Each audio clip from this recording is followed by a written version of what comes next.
Et donc bonjour à tous, donc aujourd'hui on se retrouve pour une petite vidéo comment nettoyer son Mac à l'aide de Clean My Mac 3, la dernière version disponible.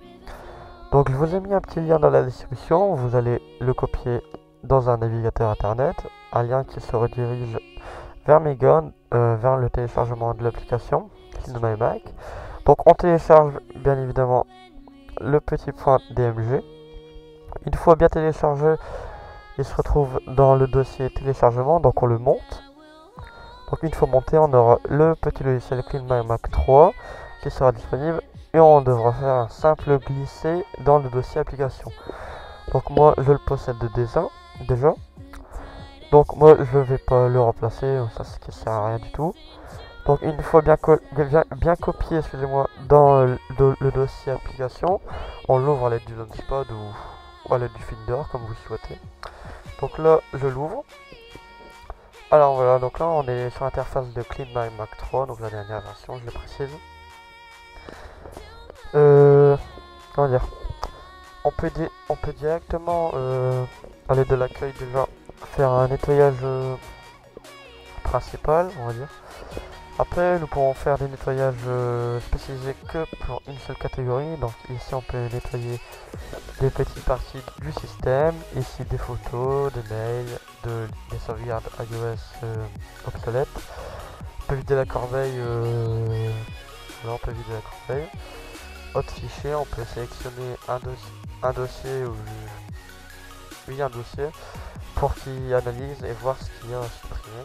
On a directement un désinstallateur dans Clean My Mac, c'est-à-dire on peut désinstaller une application, ce qui veut dire il va pas que simplement désinstaller l'application, il va supprimer les dossiers qui correspondent à l'application qu'on viendra de désinstaller.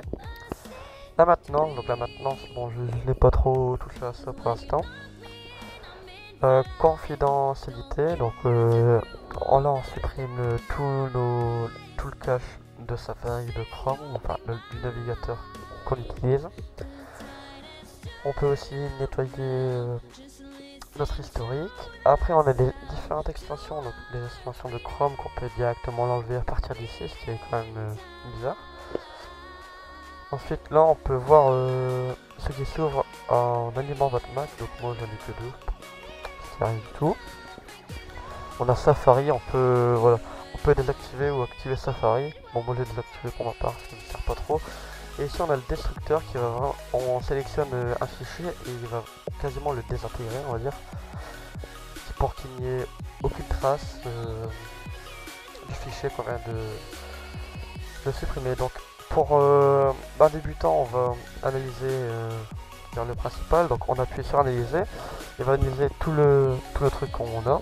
Donc moi ici, il va trouver quelques petits trucs, sachant que j'ai déjà fait il y a bien un petit bout de temps. Donc il va pas trouver beaucoup. Donc là voilà, ça va bientôt être fini. Donc il cherche vraiment partout. Hein. Il n'y aura pas d'exception, à part si vous le mettez dans les préférences de l'application. On peut ajouter des exceptions pour qu'il ne va pas dans tel dossier. Et une fois qu'il aura terminé l'analyse, il va nous demander si on nettoie la somme de stockage en bleu. Donc on peut nettoyer. De toute façon, il n'y a aucun risque pour que votre PC ne fonctionne plus. Il sélectionne des fichiers qui sont quasiment pas utilisés, même du tout. Donc voilà, donc là exemple, on a gagné, on a gagné 500 MO sur mon disque de démarrage qui dispose que 20 Go disponibles de place.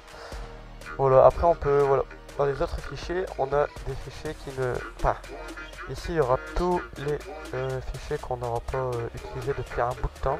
Par exemple là, il fait quand même un projet de sur Final Cut Pro, qui fait quand même 10 Go, donc sachant qu'il fait quand même beaucoup. Pour une petite taille, bon, je vais le laisser, pour moi je ne sais pas c'est quoi. Et donc voilà, c'était juste pour vous faire voir comment nettoyer votre Mac. Et si ça vous a plu, lâchez un like et n'oubliez pas de vous abonner à cette chaîne pour plus de nouveautés. Allez, bye!